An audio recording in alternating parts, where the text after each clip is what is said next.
過年之後，我個 WhatsApp 群組可以講話係熱鬧到爆。不過大家唔係好似以前咁約去邊度飲茶食飯，而係鬥快 share 嗰啲屬於香港人嘅富物。又一個集體回憶冇咗。呢句説話最近出現嘅頻率密到嚇親人。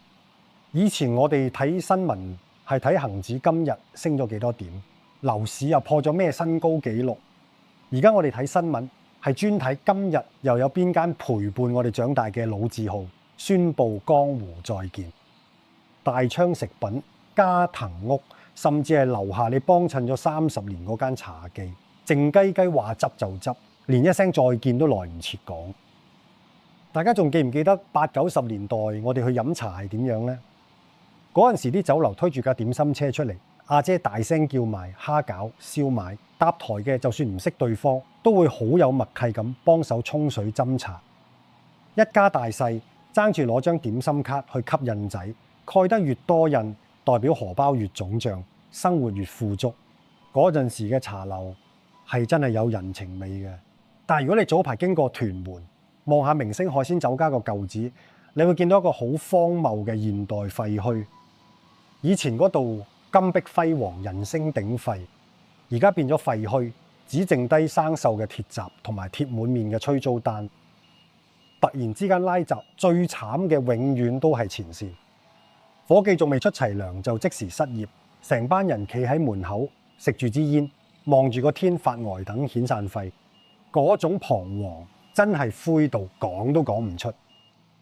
當一條街嘅霓虹燈好似骨牌咁一盞一盞熄滅，香港嗰種獨有嘅煙火氣同體溫似乎已經慢慢冷卻。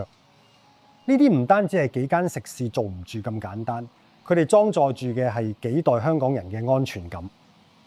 好多人將呢場結業海嘯賴落疫情後遺症度，或者北上消費潮。但如果我哋剝開呢塊遮眼布，直視最血淋淋嘅商業底層邏輯，真正搞死老店我都由頭到尾都係吸血嘅租金。有熟客同我講過一句好到肉嘅説話：傳統酒樓經營困難，幾乎都係因為人工同鋪租。而家成街都係兩餸飯，你邊度仲有得在啊？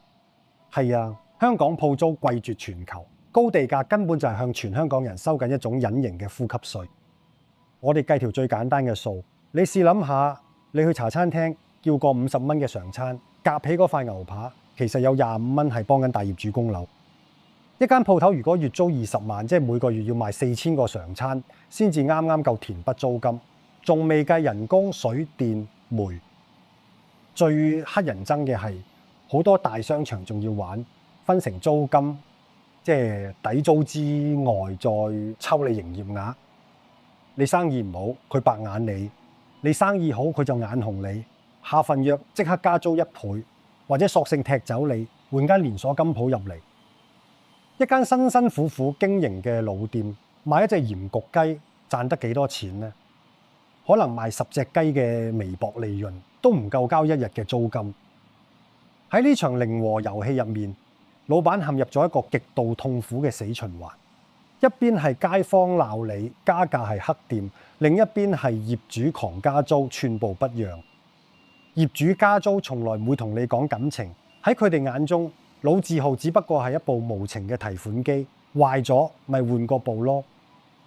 老闆真係兩面不是人，撐到山窮水盡，連出糧俾伙計嘅錢都嘔埋俾地產商，最後唯有選擇所謂嘅光榮結業。講起結業，之前我特登去咗灣仔60年嘅老字號醉瓊樓食最後一餐，嗰度冇靚裝修，冷氣機仲嗡嗡聲，但有全港最好食嘅客家鹽焗雞。我見到有個幫襯咗大半世嘅老街坊阿伯，叫咗碟梅菜扣肉配絲苗白飯。有個做咗大半世嘅老伙計行埋去斟茶，阿伯眼紅紅咁話：老陳，以後冇得飲你斟嘅茶咯。喺無情嘅資本遊戲面前，呢啲就係被時代剪碎嘅草根人情味。聽見真係心噏。喺收銀台俾錢嗰陣，老闆娘同樣眼紅紅同我講：唔係我唔想做，係真係做唔住。呢句説話正正擊中咗無數香港餐飲業老闆最深層嘅絕望。不過造成今日呢個局面，除咗地產霸權，我哋消費者嘅用腳投票亦都有份踩多腳。香港人好現實，亦都好無情，邊度性價比高就湧去邊，呢個係最赤裸嘅生存本能。北上消費已經變咗不可逆轉嘅新常態。每逢週末假日，本地酒樓靜到拍烏蠅，但深圳各大商場就人頭湧湧。點解呢？唔通真係貪深圳碟酸菜魚特別香咩？其實對於好多中年人嚟講，佢哋返大陸買嘅唔單止係平靚正，而係買緊一份香港俾唔到佢哋嘅消費尊嚴。喺香港，中年人被供樓、養家、強積金壓到抖唔到氣，出街食餐飯幾百蚊，仲要限時交台，睇啲伙計面色。但一過關上到去，幾十蚊就有大爺級嘅享受，啲侍應當你係皇帝咁服侍。呢種心理落差先至係北上熱潮最致命嘅核心。反觀香港嘅茶樓，幾百蚊一條魚，仲要硬收你加一服務費。但啲伙計忙到當你係透明，甚至西口西面。但係如果我哋退後一步睇，真係可以完全怪晒啲前線伙計咩？個伙計黑面唔係因為佢天生仇視你，而係因為個老闆被租金壓到索晒氣。為咗慳成本，原本要10個人做嘅樓面，而家只係請3個人去做。個阿姐每日踩12個鐘，做到對腳都腫晒，出緊最低工資，仲邊度有精神同你笑？邊度有閒情逸致提供所謂嘅情緒價值呢？呢個根本就係一個結構性嘅悲哀。底層折磨緊底層，而收成期嘅大業主就印腳喺背後數銀紙。大陸餐飲品牌猛龍過江殺入香港，香港嘅傳統老店夾喺中間，真係最辛苦。人性最荒謬嘅地方係乜？就係網上集體回憶，放假集體北上。我哋成日喺網上悼念老店，喺鍵盤面前大叫，集體回憶冇咗，喊苦喊忽。但現實中，一有長假期，大家就塞爆關口，衝去深圳食海底撈、食太二。某程度上，拔走老店最後一條喉嘅，正正係我哋自己。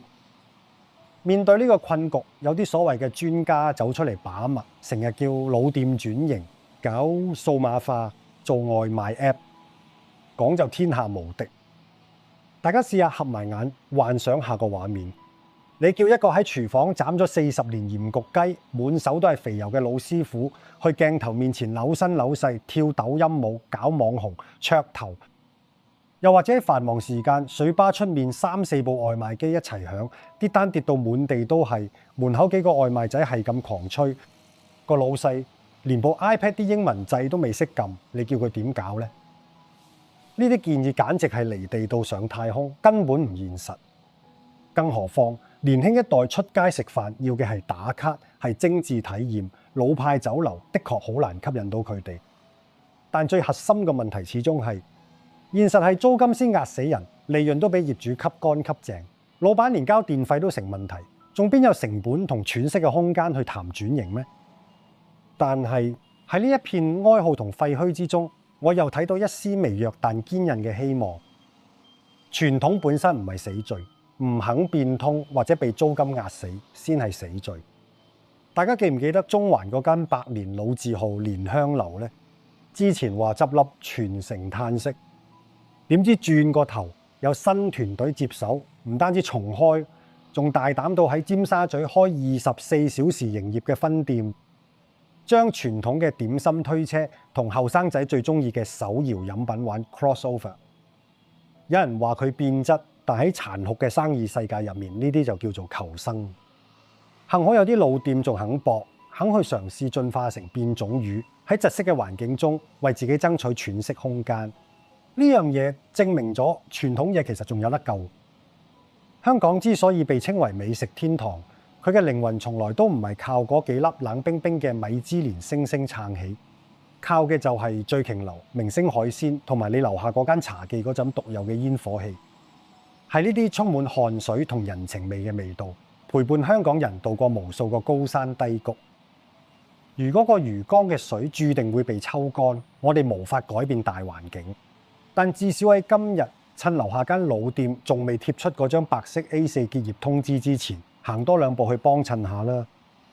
同個伙計吹多兩句水，感受下嗰份屬於香港人買少見少嘅人情味。因為有啲嘢一旦熄咗燈，就真係永遠都買唔返。今日就講到呢度，唔知你心目中又有邊間老店係你最唔捨得佢消失呢？喺下面留言話俾我聽，等我哋一齊喺度為香港嘅味道留個記錄。我哋下期見。